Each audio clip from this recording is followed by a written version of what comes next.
Isa pong pinagpalang araw sa ating lahat, mga kapatid. Isang umaga na kung saan ang Diyos ay nagpapamalas ng kanyang himala sa buhay ng bawat isa sa atin. Every gising is a blessing. With boldness, sasabihin ko po yan. Kasi ang bawat araw na tayo po'y nagising na buhay ay malaking himala buhat sa Diyos. Bagay na hindi na po nakikita at tinitingnan ng marami na malaking himala at pagpapala buhat sa Panginoon. Isang bagay pa po, every gising is thanksgiving. May oras tayo magpasalamat sa Panginoon. May oras tayo na patuloy siyang purihin at sambahin dahil sa kanyang katapatan. Every gising is rejoicing in the goodness and faithfulness of God. Sa mga kabubukas pa lamang ng kanilang Facebook, live rin po tayo ngayon sa YouTube at patuloy po na atin pong ibahagi ang morning prayer na ito, ang live streaming na ito sa iba upang sila din po ay makarinig ng sariwang mensahe ng Panginoon. Salamat sa Diyos sa buong magdamag na tayo kanyang iningatan. Salamat sa Diyos, malakas ang ating pangangatawan.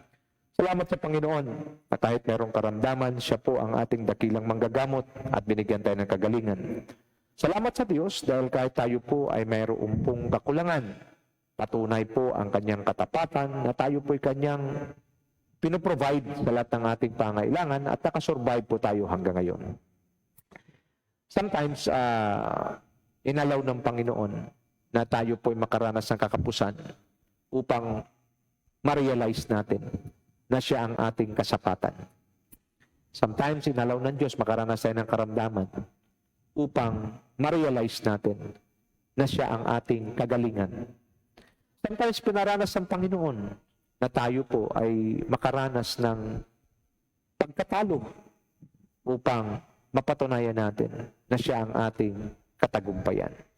Sometimes pinaparanas ng Diyos sa tayo makaranas ng kalungkutan upang ma-realize natin na siya lamang ang tanging source ng kagalakan. And so on and so forth.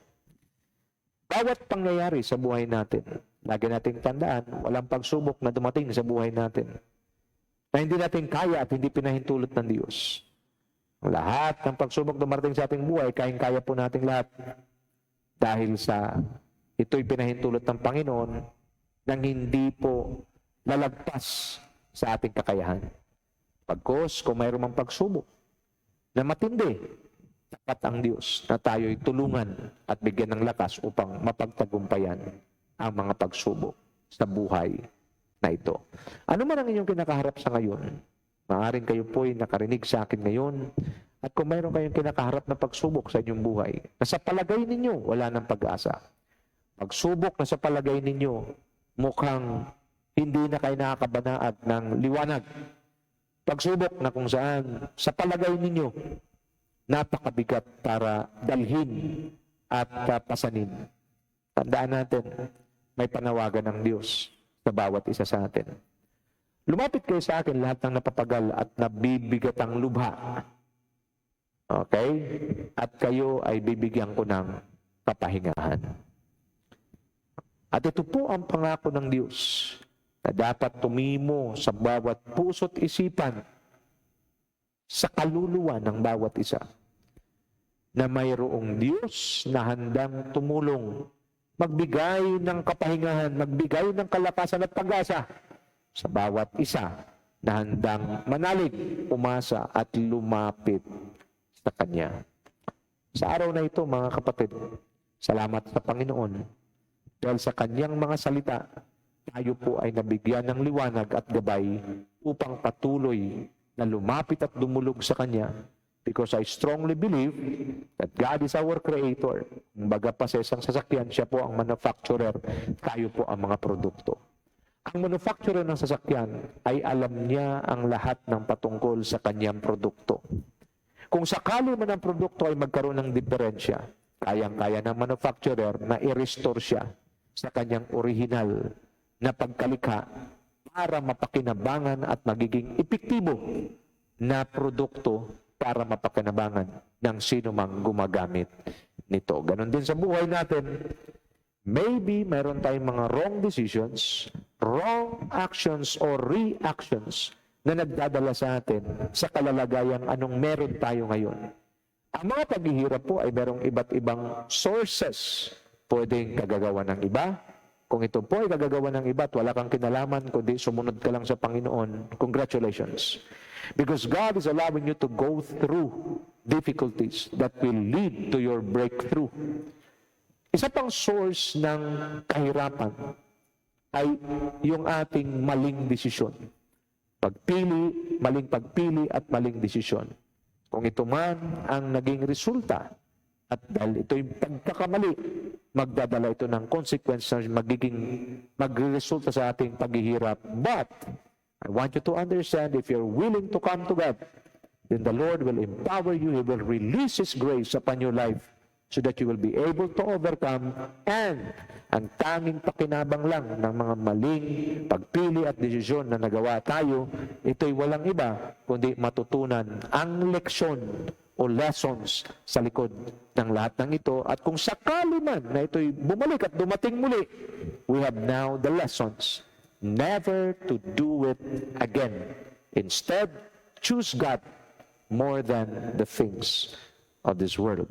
Our decisions, our choices must always be influenced by the Word of God, by the Spirit of God, and by God Himself. Pag walang God factor sa bawat desisyon at pagpili natin gagawin, wag na po tayong umasa ng tagumpay. That is why the Lord sent me to you today to give you these biblical principles, biblical instructions, biblical guides, para wag po tayong magkamali sa ating pipiliin at sa desisyon na ating gagawin. Purihin po ang Panginoon, at bago tayo magpatuloy sa ating pag-aaral, nais ko po kayong anyayahan na samahan po ako sa isa pong pananalangin.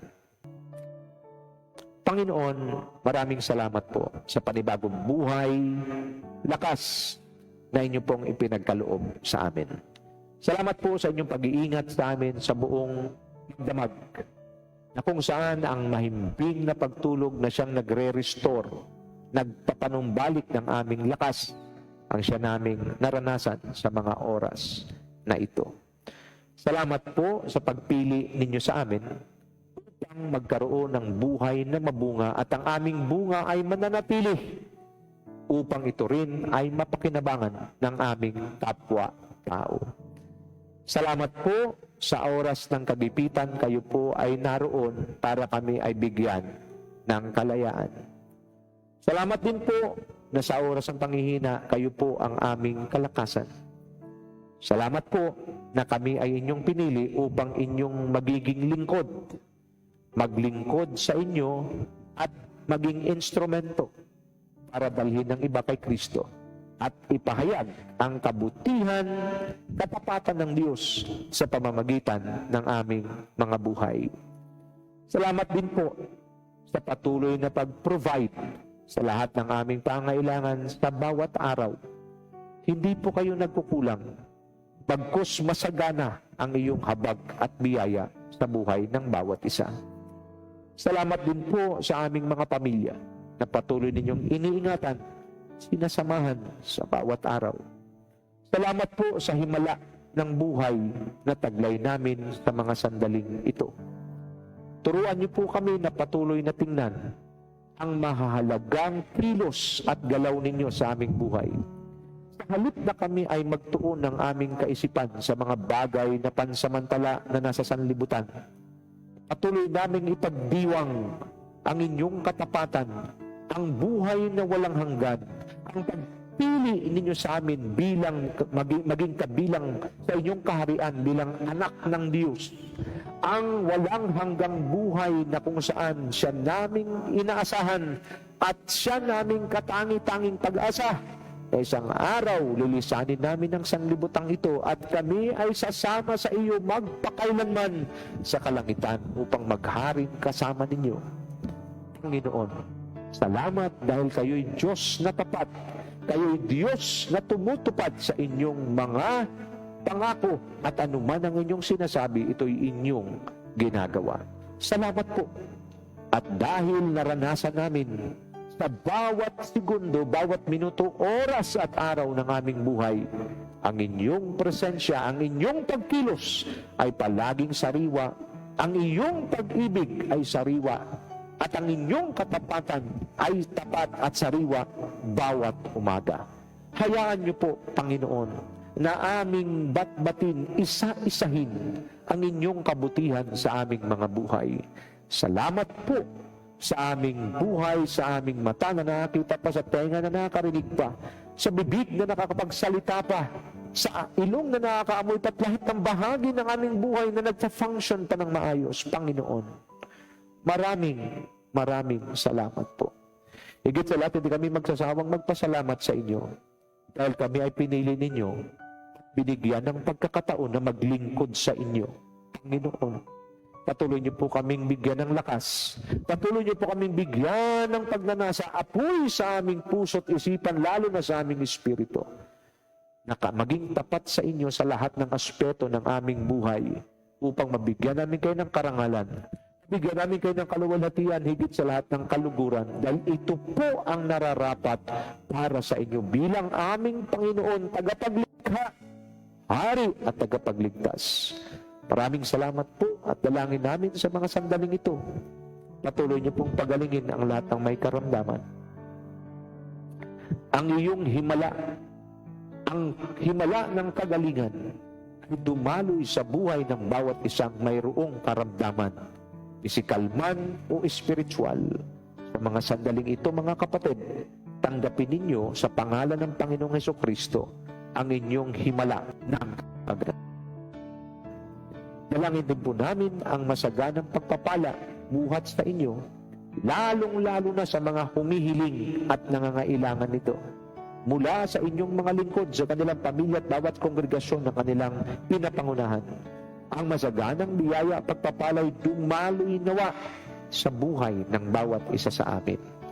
Ganon din po, Panginoon, dalangin namin, O Diyos, ang inyong kagalakan, kapayapaan, ang iyong patnubay at gabay ay sumaamin nawang lahat upang huwag kaming magkamali at huwag kaming madaya ng kaaway sa bawat landas na aming tatahakin dito sa aming buhay. Ng bansa ng Pilipinas, Lord, maliwanag po, Panginoon, ang aming teritoryo sa West Philippine Sea. Panginoon, ito po'y sinakop ng ibang bansa. Yes, Lord, para silang Gulayat, Panginoon. At ang Pilipinas parang si David. But Lord, we know that you are greater than any giant. And you make David a giant slayer, Panginoon. Tulungan niyo po ang aming presidente, ang aming mga senador, congressmen, at mga leaders sa bansang we lift them up to you. We pray that you will give them the wisdom not to give up our territory, because even in your word, you set boundaries in every nation. And Lord, West Philippine Sea, the name itself, West Philippine Sea, ito po'y amin, Panginoon. Hindi po namin pinapayagan na ito'y maagaw ng ibang bansa o sino mang bansa.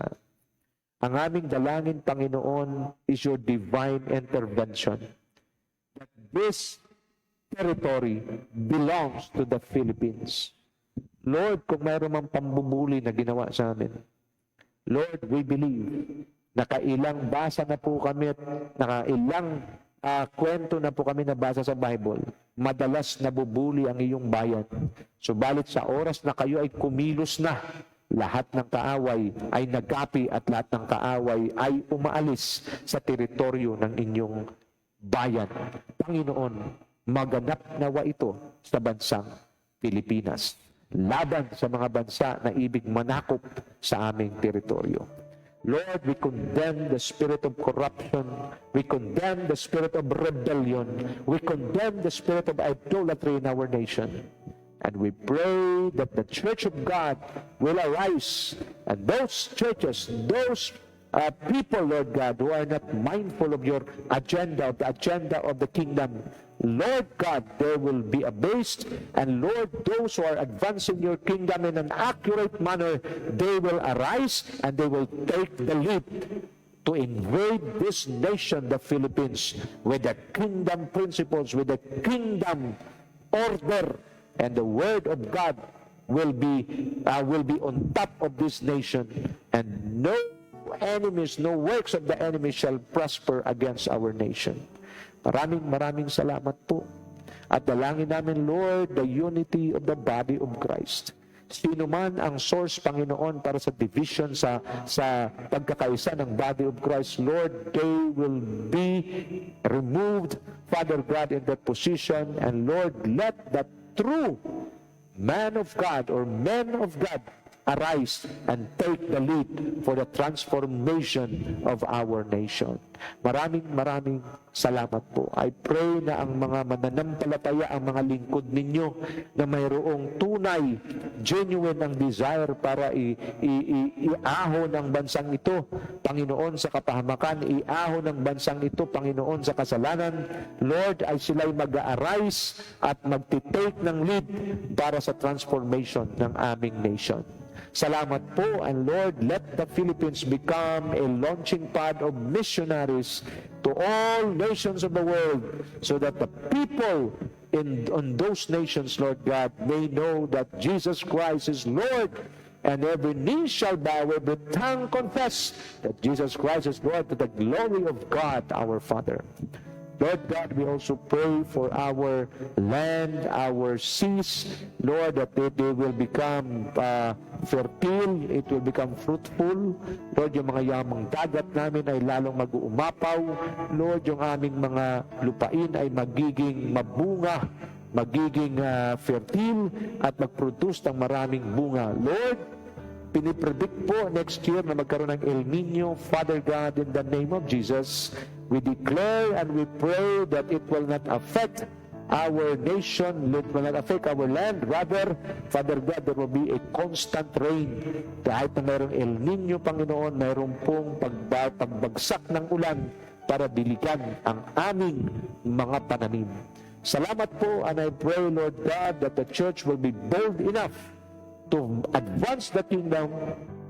There will be real, genuine teachers of the word, preachers of the word that will go around, that they will move from one place to another place, preaching and teaching the true gospel of the Lord Jesus Christ. And Lord, those who are propagating the gospel, Father God, but having a wrong motive, Lord, let them stop, Father God, and Lord, they will realize, let them be enlightened, Panginoon, sa tamang motibo sa pag-share ng iyong mga salita. Salamat po, and we pray for our next generations. We pray, Father God, that the next generations will become strongly connected to God, strongly connected to the Word of God, strongly connected to the carrier of their grace, to their leaders, so that they will be led according to the Word, to the light of God's Word, that they will walk, Father God, in victory. They will walk according to the light of your Word. Let the Word become a lamp to their feet and a light to their path, and they will continue to heed your Word in order for them to keep themselves holy and pure before you. Lord, we also pray, Father God, for all government agencies, that there will be no corruption, Father God. I pray that the fear of the Lord will invade the hearts of the leaders down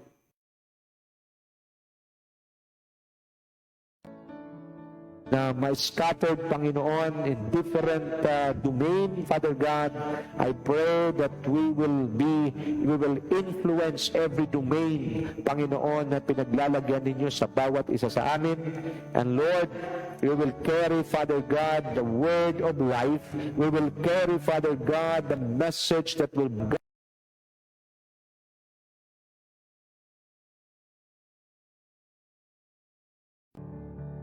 Panginoon, even the whole nation of the Philippines, and the impact of your move in this nation will be shared to other nations, Lord God, until one day the kingdom of this world will become the kingdom of our Lord. As we study your word today, we pray for your divine wisdom, knowledge, and understanding.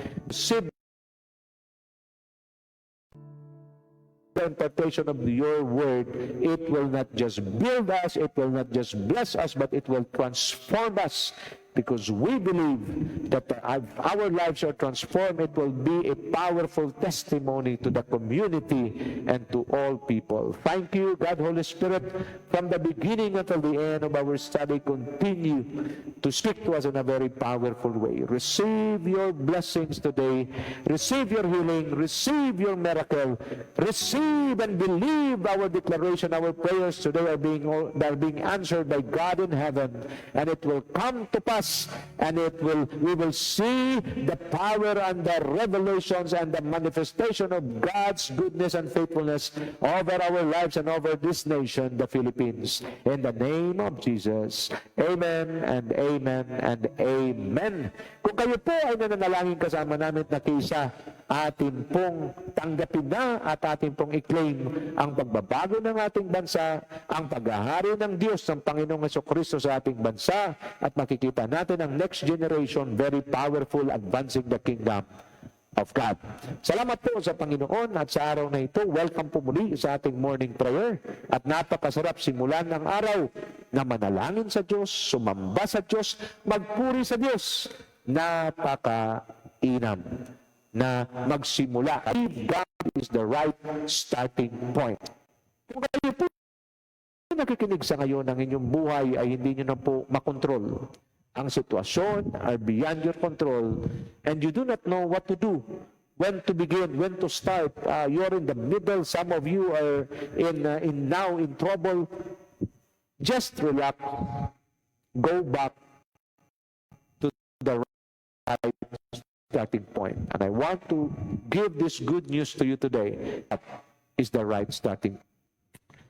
I remember a story. Isa pong bagong a pilot. Baguhan po siya.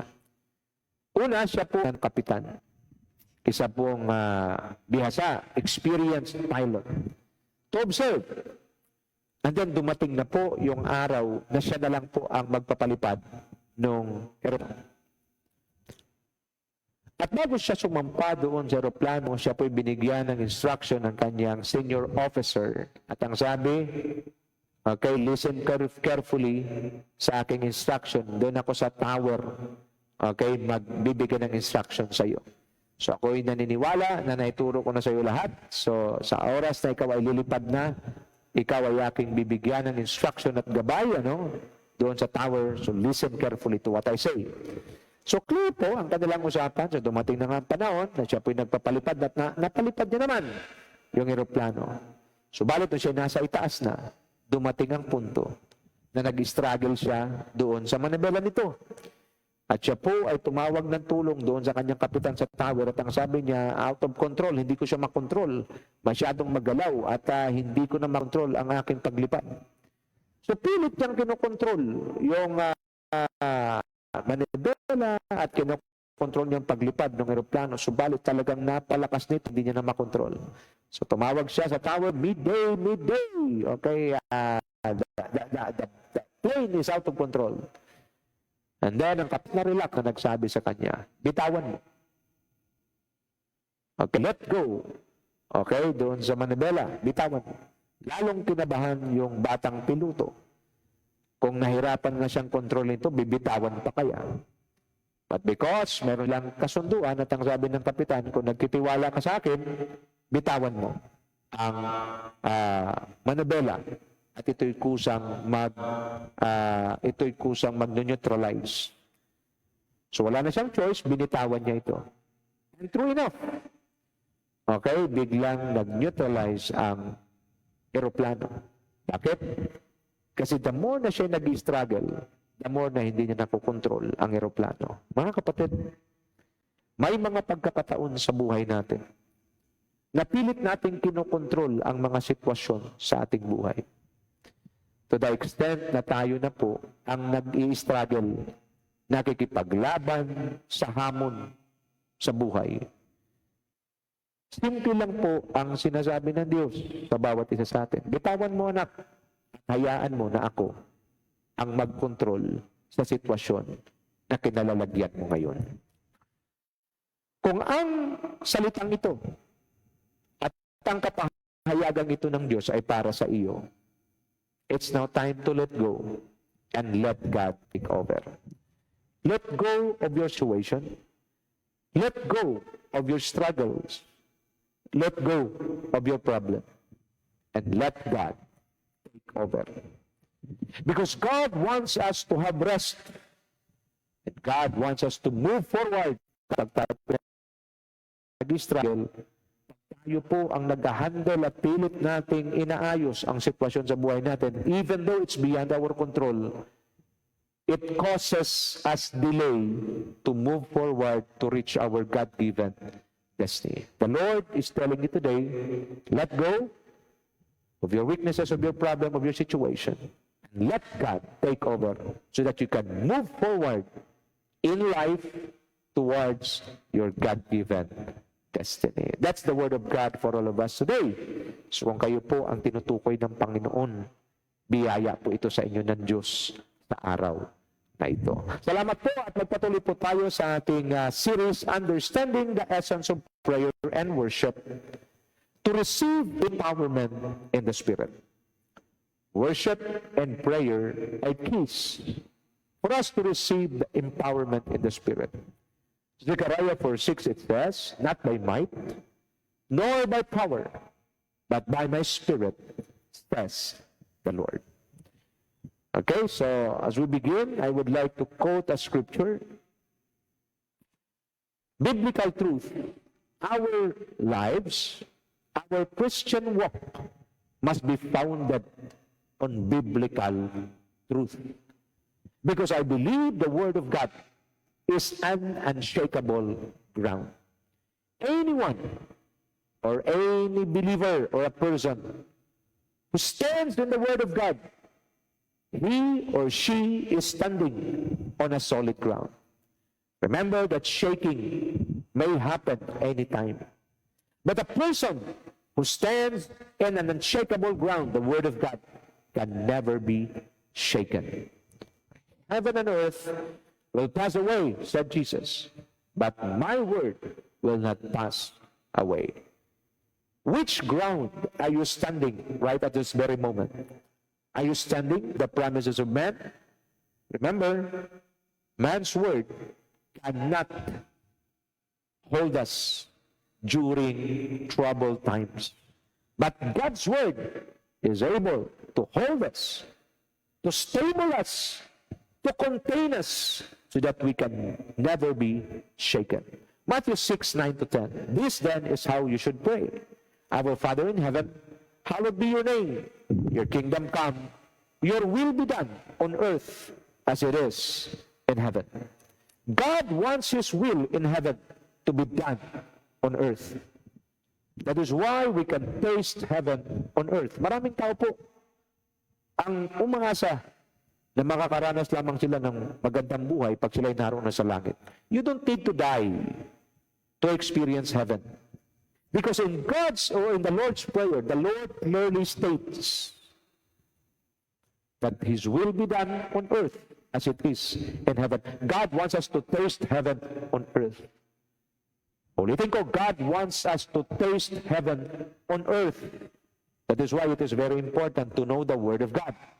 In Jeremiah 29:11, it is very clear that God promised His people on earth. For I know the plans I have for you, declares the Lord. Plans to prosper you and not to harm you. Plans to give you hope and a future. When God made a promise, He will never change it. No matter what happened, God has no plan B in our lives. His original plan for man is to take dominion. His original plans for you will never be changed. That is why it is very important that our will must be submitted to His will. Our choice or choices must be submitted to His will. Because life has full of choices. What you are now is a product of your choice. Because your choice determines your destiny. Kaya mahalaga po ang ating pagpili. Ang ating kalooban ay palaging na-influensyahan ng salita ng Diyos at ng Espiritu ng Diyos. But I want to remind you, mga kapatid, napakaganda po ng plano ng Diyos sa ating buhay dito sa lupa. Pero gusto ko rin malaman mo Kung may magandang plano ang Diyos sa buhay mo, may masamang plano rin laban sa iyo ang demonyo. Saan natin matatagpuan yan? Sa Juan Kapitulo 10, versikulo 10. Ang sabi na parito lamang magnanakaw upang magwasak, magnakaw, magwasak at pumatay. Subalit na parito ako, sabi ng Panginoong Yesus, para ng mga tupa ng ganap, buhay na ganap at kasiya-siya. God has a wonderful plan for your life. Always be aware and remember that the enemy, the devil, has also a wicked plan against you. Ikaw po ako ang determining factor. Sino plano, kaninong plano ang gusto mong matupad? Kung ang plano ng Diyos ang nais matupad, then let's build ourselves strong in the Word of God. Let us build our faith strong in God's Word. Let us build an intimacy with God at all times and never allow the flesh to participate in doing the works of God, in obeying God. Mga kapatid, ikaw at ako ang determining factor. Sino ang kakampihan mo at sinong susundin mo ay siyang plano na matutupad sa buhay mo. Kung Diyos, then magiging masunurin, maging tapat tayo sa Diyos, maging uhaw tayo sa Diyos, sa salita ng Diyos at sa presensya ng Diyos at matutupad ang magandang plano ng Panginoon sa buhay mo at mawawasak ang masamang plano ng demonyo laban sa iyo. God wants you to death, the Christian age, kill and to destroy. I have come that they may have life and have it to the full. So the translation, I have come that they may have life and have it abundantly. Di po kalooban ng Diyos maghirap ang kanyang mga anak. Hindi po kalooban ng Diyos ang magkasakit ang kanyang mga anak. Hindi po kalooban ng Diyos ang kanyang mga anak ay manghihingi. Dahil sabi ni David sa Psalm 37, once I am young, now I am old, have never seen one of the righteous forsaken, nor their children being begged. Ako'y matanda na mula pa sa pagkabata. Wala pa ako nakitang lingkod ng Diyos. Okay, na naghihirap. At wala pa ako nakitang lingkod ng Diyos na kanyang anak ay namamalimos. Mga kapatid, hindi kalooban ng Diyos ang kahirapan. Kaya mahalaga na ang ating pananampalataya ay nakatayo, ating pananampalataya ay nakaugat at nakapundasyon itaan ng Diyos. E ng Panginoon, ako'y naparito, bigyan sila ng buhay na ganap. Ganap in English is perfect, kasiya-siya, abundant. Mga kapatid, ang kamatayan ni Kristo sa krus ng Kalbaryo ay hindi po lamang purong espiritual na pagliligtas. I strongly believe kasama nito ang kagalingan natin, ang kasaganaan natin, at higit sa lahat ang katagumpayan natin sa bawat laban na ating harapin sa buhay na ito. The death of Christ on the cross is holistic. It is not merely spiritual, but it covers our physical, emotional, intellectual, financial, and even material blessings. Kaya mahalaga po ang bawat pag-aaral, pagkakataon na bigyan natin ang sarili natin ng pagkakataon na makarinig ng mga sariwang mensahe ng Panginoon. Kung kayo po nakikinig sa ngayon, nais ninyo at alam ninyo na may mga kaibigan kahit kamag-anak na nais ninyo na marinig ang ganitong mga mensahe, ipasa po ninyo at i-share ang mensahe nito sa kanila. Tanong, kung ang Diyos ay mayroong magandang plano sa ating buhay at nais niya na tayo magkaroon ng buhay na ganap at kasiya-siya, paano niya ito gagawin? God's way must be our top priority.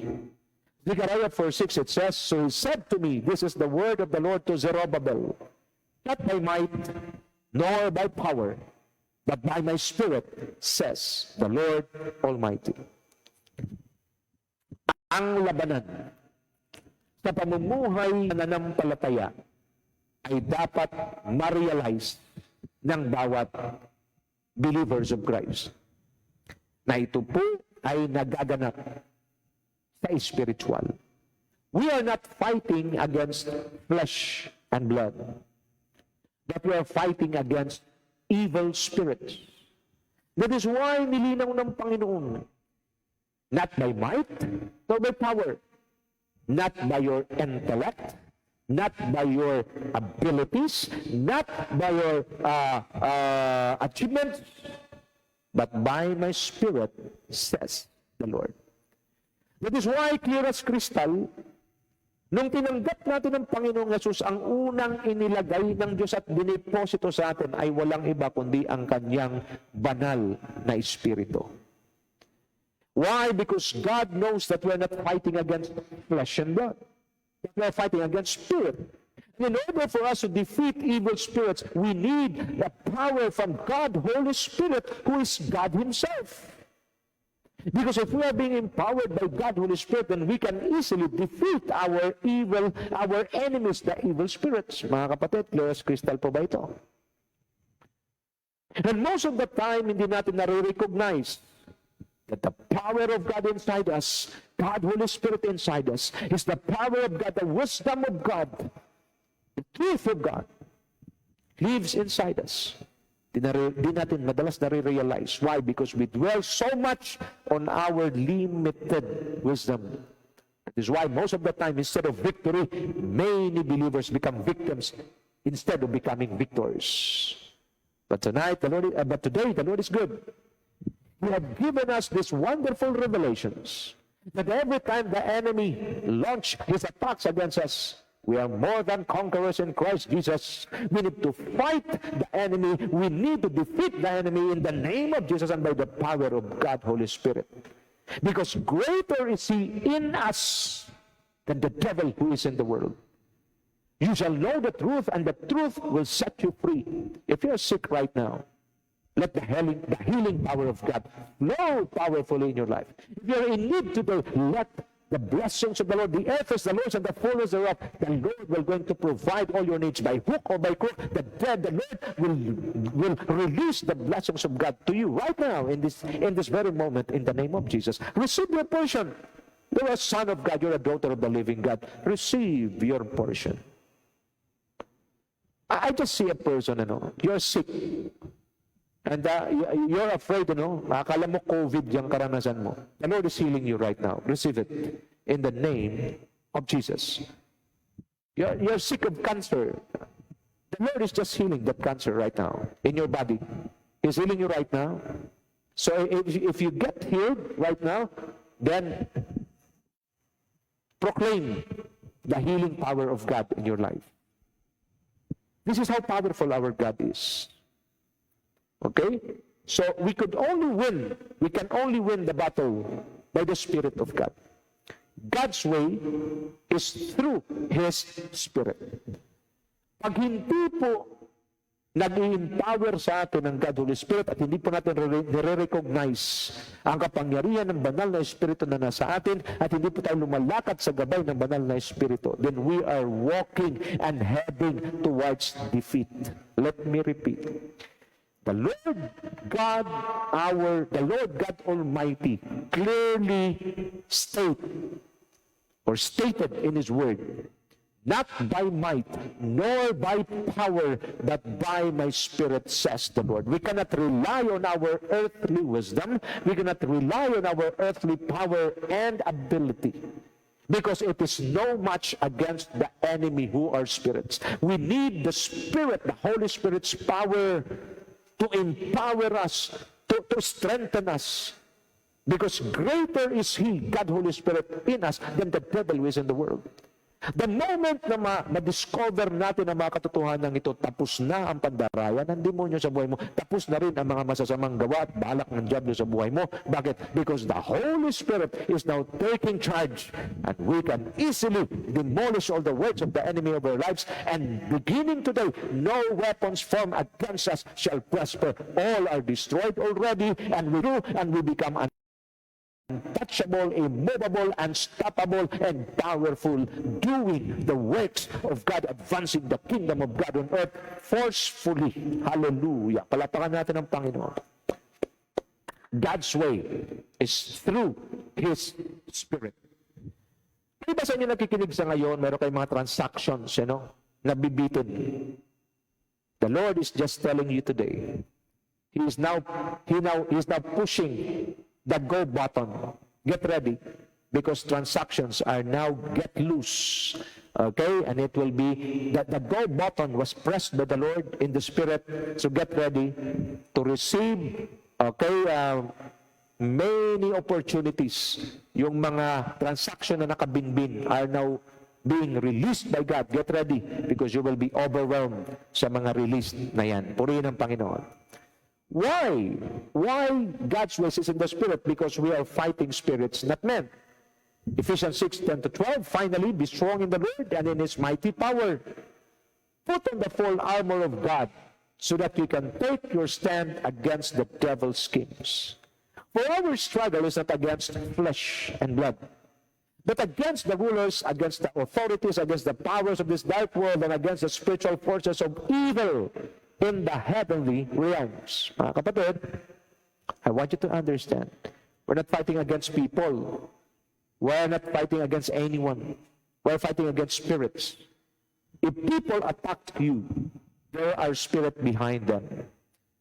And I want you to understand, God loved every single person. If people hurt you, people offended you, forgive them, but hate the spirit behind them. Nagkanawan tayo, mga kapatid. You will tell me, Pastor, it is so hard. How can we do that? That is why not by might nor by power, but by the Spirit of the Lord. Put on the full armor of God. What are the armor of God? Number one, put on the belt of truth. Ang sinturon ng katotohanan. Ang tinutukoy po dito, para po malinaw sa ating pagkaunawa, is the armor of a Roman soldier. Ang lahat po ng mga bahagi o baluti ng pandigma ng isang Roman soldier ay nakakonekta po lahat yan sa kanyang sinturon. Ang breastplate, ang lagayan po sa klub ng kanyang espada ay nakakonekta lahat sa sinturon. Anong ibig sabihin? Lahat ng bahagi ng ating buhay ay dapat nakakonekta sa katotohanan. At ang katotohanan ay walang iba kundi ang salita ng Diyos.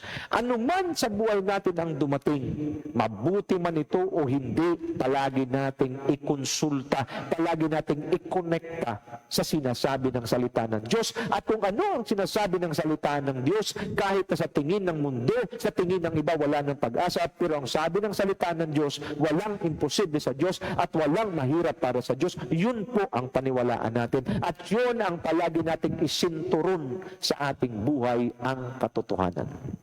Pangalawa, breastplate of righteousness. Ang baluti ng pagkamatuwid. Ano po ang pinoprotektahan ng breastplate of righteousness? Ito'y walang iba kundi ang puso. Because if you want to kill a soldier before, you need to hit his heart. Because sa oras sa tinamaan ng espada at natusok ng espada, ang puso ng isang mandirigma, siya po ay mamamatay. That is why the breastplate is called righteousness. Our heart must be filled with righteousness. When you speak about righteousness, it is living in the center of God's will. Righteousness is doing what is right at all times. Righteousness is preserving our integrity. Integrity means you have all the opportunity to do what is not right. Nobody's looking, but still you preserve your integrity, and that is righteousness in the eyes of God. Righteousness is doing right in the eyes of God. Simple as that. That is why we need to guard our heart. Because if we are not protected by the breastplate of righteousness, there's a big tendency that even though we are serving God, but we are doing the wrong thing. We are slandering others. We are telling things against our brothers, and that is demonic, that is not righteous.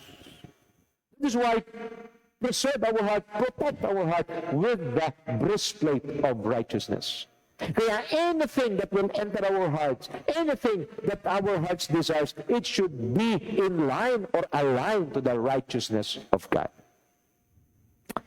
We have the shield of faith.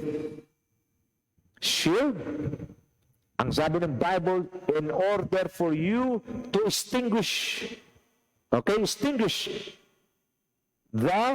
fiery darts of the enemy.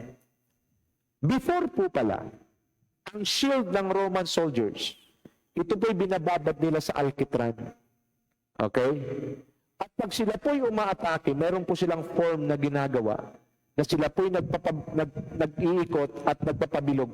At sa oras na sila po'y inaatake na ng mga fiery darts, ang mga pana before, ito po ay nilalagyan, isinasawsaw po ito sa gaas o sa isang kemikal na nag-aapoy at nagliliyab. At ito po'y pinapana doon sa mga kalaban upang sila'y masunog. Pero mayroon na po silang depensa na ginagawa. Sabay-sabay po nilang itataas ang kanilang kalasag ng paikot at pagtama po doon sa kanilang kalasag na nakababad sa alkitran, namamatay po ang apoy ng mga pana.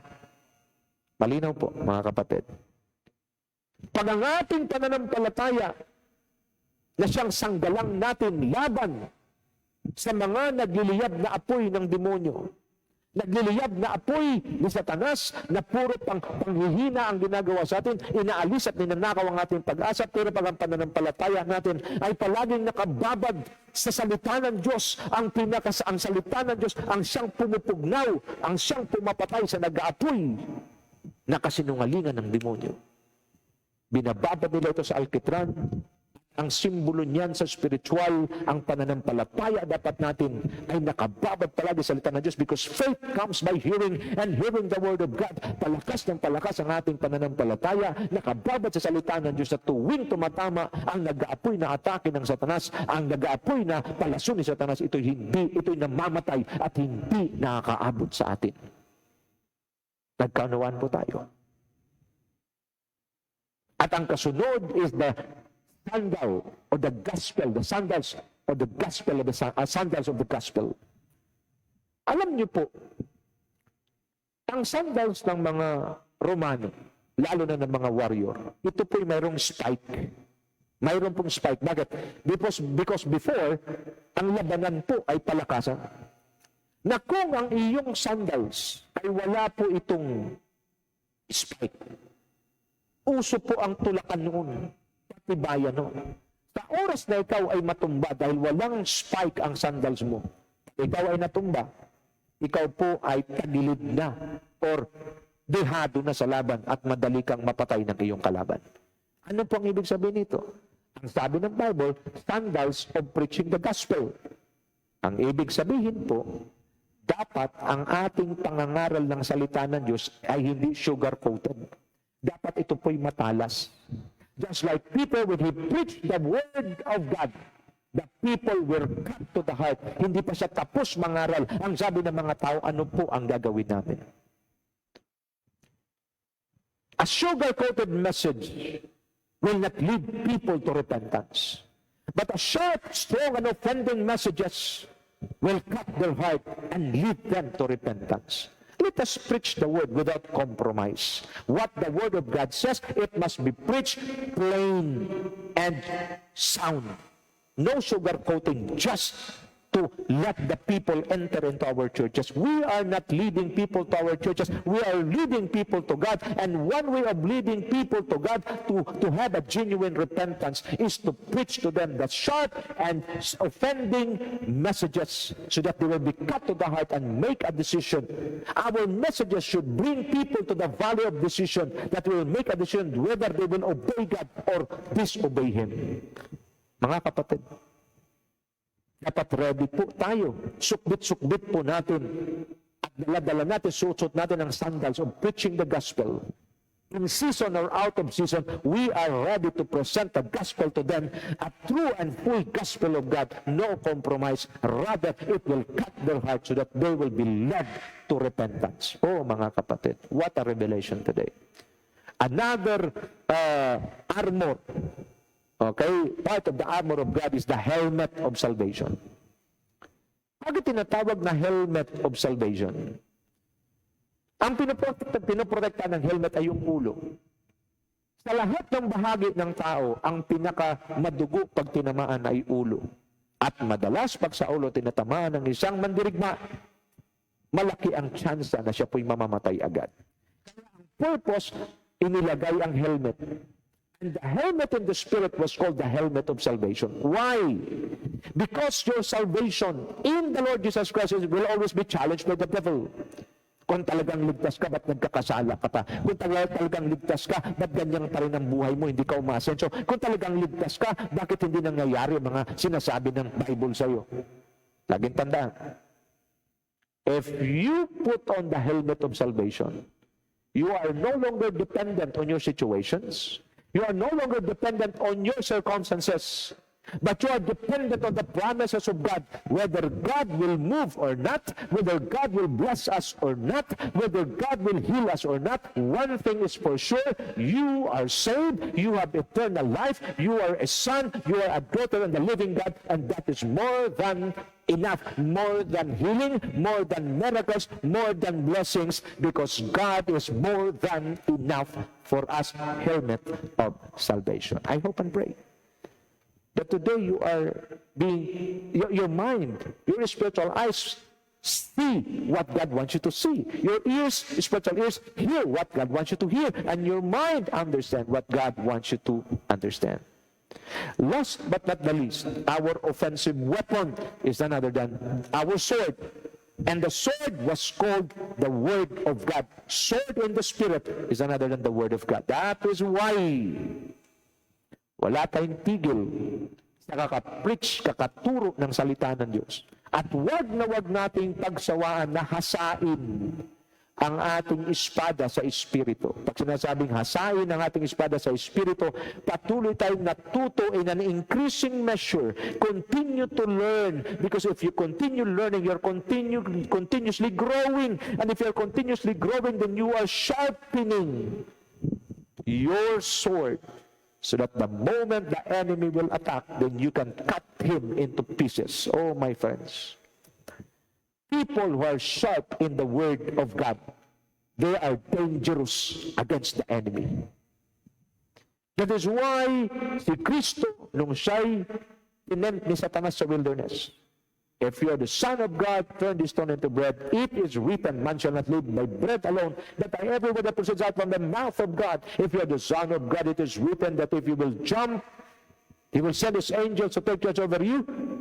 Demonyo man nagkukot din minsan ng salita ng Diyos, pero walang power. Why? Because it's not the Word. The Word itself has power, but the one who quoted the Word is wicked. And it will not, the Word of God will not take effect if the one quoting it is a wicked person. Watch me now. But when the Lord Jesus Christ quoted the scripture, the heaven pulsate, the heaven respond. So what made the devil flee from the Lord Jesus Christ? Because Jesus is a man of the Word. And the word that He releases was a sharp word that hurt the devil and made the devil flee from him. You want a devil-free life? Then be filled with the Word of God. Be filled with the Word. Be a man of the Word and be a man of the Spirit. The Word is our offensive weapon. So every time the devil attacks us, okay, draw your sword and begin to release the Word. Let your mouth be filled with the Word. With the Word in our mouth, our weapon, we are destroying the enemy by the Word of God, because the Word of God is the sword, our sword in the Spirit. Today, instead of complaining, instead of murmuring, let us allow the Word of God to be released in our mouth. With the sword of God in our mouth, we destroy the enemy and his works. My friends, this is the Word of God for all of us today. I hope and pray that all of us will put the armor, the full armor of God, the belt of truth, the breastplate of righteousness, belt of truth, in all aspects of our lives, because it will set us free. The breastplate of righteousness to protect our hearts, to live in righteousness.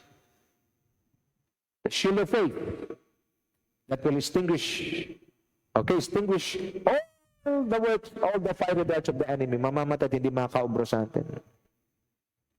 Sandals of the gospel. It must be sharp, that will cut the hearts of the people. Helmet of salvation. No matter what happened, whether God will answer our prayers or not, whether God will heal us or not, no problem. We are His sons and daughters, and He will always do the best for His children. The sword of the Spirit, which is our dangerous weapon. A man of the Word and a man of the Spirit lives a devil-free life. The devil will leave you. if you are a man of the Word and a man of the Spirit. Let us continue this study.